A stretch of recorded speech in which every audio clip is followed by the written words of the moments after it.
Bismillahirrahmanirrahim. Assalamualaikum warahmatullahi wabarakatuh. InsyaAllah pada video kali ini saya akan menerangkan satu topik di dalam ilmu mantik iaitu Al-Alfaz lil Ma'ani. Jom. Secara ringkasnya, Al-Alfaz lil Ma'ani bermaksud hubungan antara lafaz atau perkataan dengan makna yang ditujukan. Dalam ilmu mantik, para ulama telah membahagikannya kepada beberapa bahagian. Adakah anda tahu apakah pembahagiannya?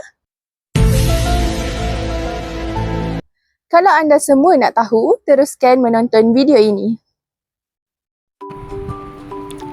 Untuk pengetahuan anda semua, para ulama mantik telah membahagikan nisbah al-alfaz lil ma'ani kepada 5 bahagian utama, iaitu at-tawattu', at-tasyakkuk, al-ishtirak, at-turadif dan at-takhaluf. Mari kita sama-sama lihat apakah yang dimaksudkan dengan setiap pecahan tersebut. Yang pertama, at-tawattu'. At-tawattu' bermaksud satu lafaz yang digunakan kepada beberapa perkara dan maknanya adalah sama tanpa adanya perbezaan darjat. Contohnya, lafaz insan dan haywanatik. Lafaz manusia merujuk kepada semua individu seperti Ahmad, Ali dan Fatimah. Walaupun orangnya berbeza, tetapi makna manusia tetap sama, iaitu benda hidup yang berakal. Kedua, at-tasyakkuk.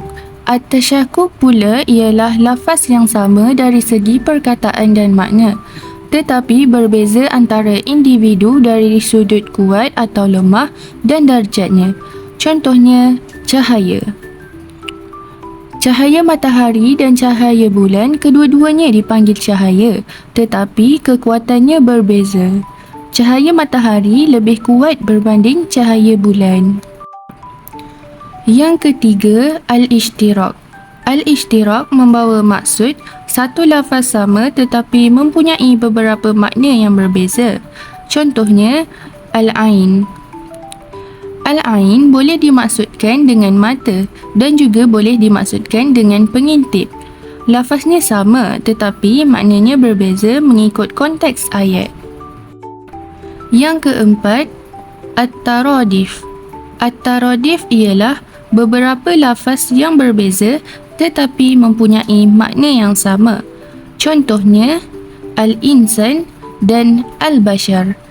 Kedua-duanya mempunyai makna yang sama, iaitu manusia, tetapi lafaznya berbeza. Dan yang terakhir ialah at-takhaluf. At-takhaluf bermaksud lafaz dan makna tidak mempunyai persamaan antara satu sama lain. Contohnya, insan dan al-farsun.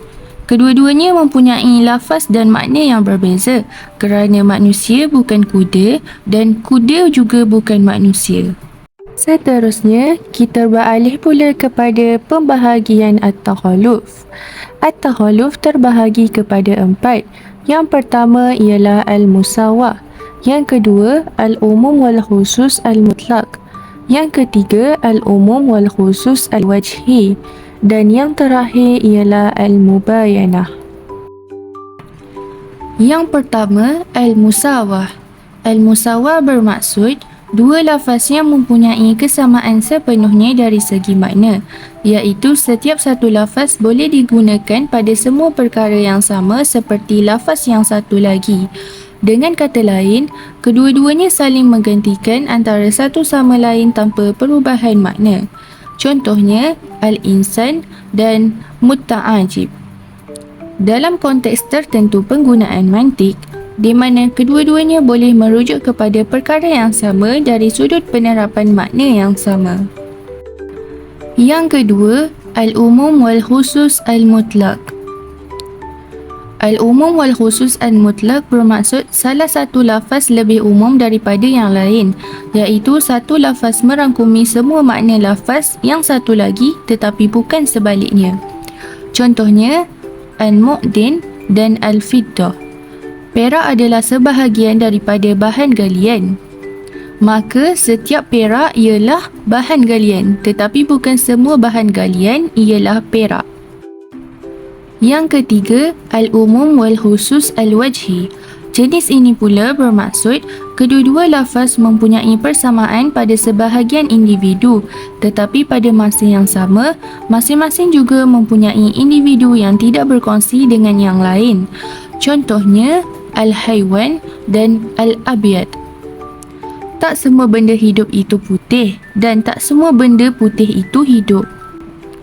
Dan yang terakhir pula ialah al-mubayanah.